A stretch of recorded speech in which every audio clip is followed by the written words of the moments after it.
Hey gang, Will here from the Ashland Fly Shop on location today in the beautiful state of Jefferson region of the West Coast United States, the seasonless state of Jefferson, where it's hard to tell what month it is here as we go transition from fall into winter. And we're going to talk about what we're doing, where we're fishing. We're going to start in our own backyard with the Rogue River. So the Rogue River, as you might say, is kind of stuck in a groove with the kind of weather that we've had, the kind of conditions that we've had.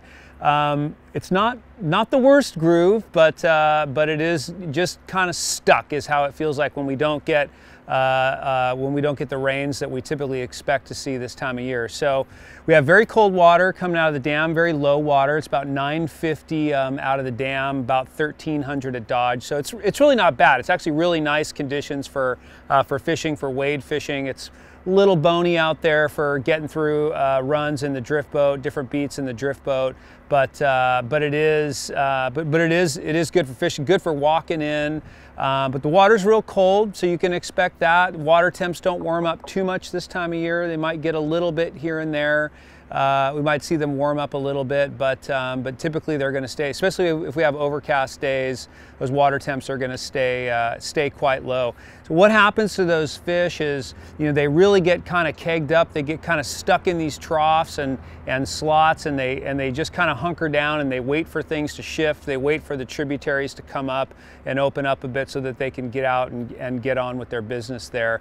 So that's what we've got. We've got a lot of fish. We do have new fish coming in. We are seeing fish kind of trickle in. We're seeing some bright fish here and there, but mostly what you're going to find now in the Rogue is fish that have been in there for a while. So that said, as far as tactics, swinging tactics tend to be fairly challenging. We're kind of using winter tactics at this time of year when we have conditions like this. We're using a little bit bigger sink tips. We're trying to probe into some of those troughs and slots a little bit more. We don't find them as much in the riffly water. That said, it's not impossible. So don't run out there with a 10 feet of T14 and fish 2 feet of water. That's not what you want to do.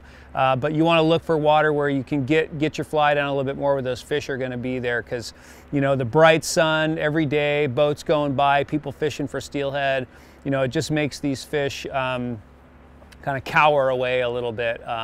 So swinging is a little tough. Nymphing is definitely wins out this time of year. It's a very good tactics. You can really get your nymphs down in those slots, can really get down right where the fish are, and that's going to prove to be a real good tactic. So typical stone flies, droppers, dropper flies, egg flies, small nymphs, pheasant tails, copper johns, that stuff all works really well this time of year, and we have heard of people doing quite well fishing that way lately. So those are the two tactics that we're using. It's kind of fishing that we're having.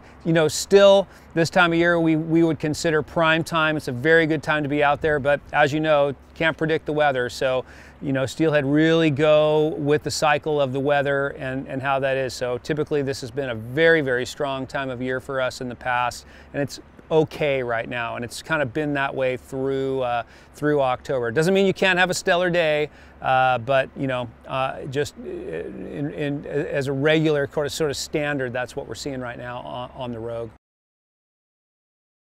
Just over the hill on the Klamath River is a bit of a different story. The Klamath has been very good. We're getting lots of really good reports in the I-5 corridor, the I-5 area there, in that kind of Hornbrook stretch, upper stretch that we fish a lot, starting this time of year and continuing for a couple months. The fishing has been quite good down there. So we're seeing some really good fishing. We're starting to hear about it several weeks ago, people fishing further downriver, more in the Happy Camp area, and just good numbers of fish in the Klamath, which is wonderful. Really happy to see that. It's been a couple years since we've seen numbers of fish like this in the Klamath, and we're really happy to see that. It's just been such a fascinating year with the numbers of fish that we got in the Rogue that we were expecting, and we didn't really see what we thought we were going to see. or what was forecast, and then seeing all these fish in the Klamath. It's been really interesting. So anyway, Klamath is a very good bet. You can count on us fishing down there for quite a while for the next few months. Good flows, about 1,000 CFS coming out of the dam. So good flows in that stretch, and we really enjoy fishing down there. So we're happy to share what we know. Swinging, these fish are definitely a little grabbier to the swing. The water temps are going to be higher than they are on the Rogue because of that Iron Gate Dam, and the temperature of the water coming through there is always a bit higher than we see on the Rogue. So the water temps are a bit higher, which in turn means more active fish.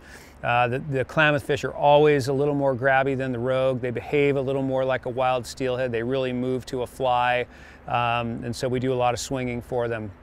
That being said, nymphs and eggs, that Iron Gate stretch, Iron Gate to Klamathon Bridge and down below, and even down all the way down, nymphing is always a really good bet. Legs and eggs, legs and small nymphs, stoneflies, same stuff we use all the time, works really, really well on the Klamath. So we just kind of size everything down a little bit for the Klamath, a little bit smaller rods, smaller swung flies, smaller nymphs, talking about 6s and 8s instead of like 4s and 6s on the Rogue, down to 10s, 12s, 14s even. So those are sort of some of the tactics that we're using down there, but very, very good fishing down there and worth taking a look. We do have rivers closed, rivers closing. Northern California rivers like the McCloud closed on the 15th, which I believe is today. And the Williamson River closed at the end of October. A few Oregon rivers closed then as well. I think the Wood is closed now as well. So a few of our area rivers are closed up. We're really, really focused on steelhead. As you know, that's really what we love to do around here. But a few trout fisheries that are worth noting. The Upper Sacramento really kind of hangs on for the next several weeks, going into November, even into December on a year like this where we have very mild temperatures. Fishing October caddis, dry dropper type tactics. I would focus from the town of Dunsmuir upstream. There's some very good water, some nice native fish up in that Cantera Loop section up there. And we've heard of some good, really nice fish coming out of there this year. So if you really got to get your trout fix in, I think that's a very good bet. To focus on up there. That's really good. A lot of our area lakes have fished very well, even with low water this year.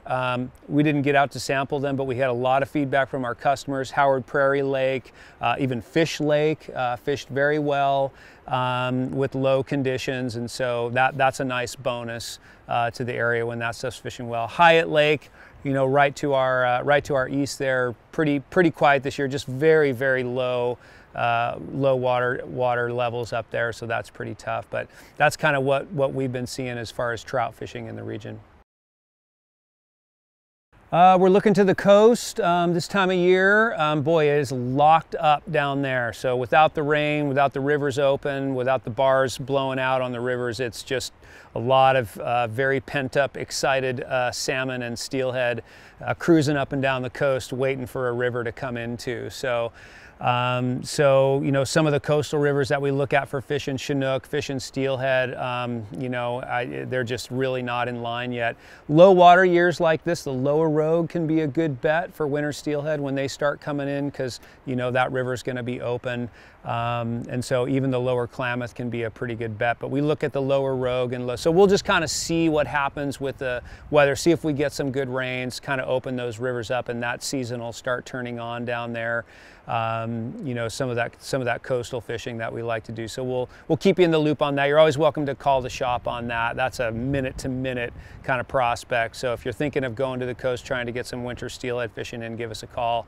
We can talk to you about what we're hearing down there. And that's kind of what we're seeing in the region. We love this time of year. We look forward to it. It's cooled off. It's beautiful. We're concerned about rain always. I don't think there's a season anymore that we're not fretting over, but we're hoping to see some good rains. But we're just going to enjoy this great Indian summer, fall weather while it lasts here, and just get out and fish as much as we can. The fishing's good, really top to bottom. We've got good fishing, and so we're just going to get out and enjoy it. So that's where you can find us. If you have any questions, any follow-up to any of this information, of course, please feel free to give us a call anytime. We'll be happy to help you.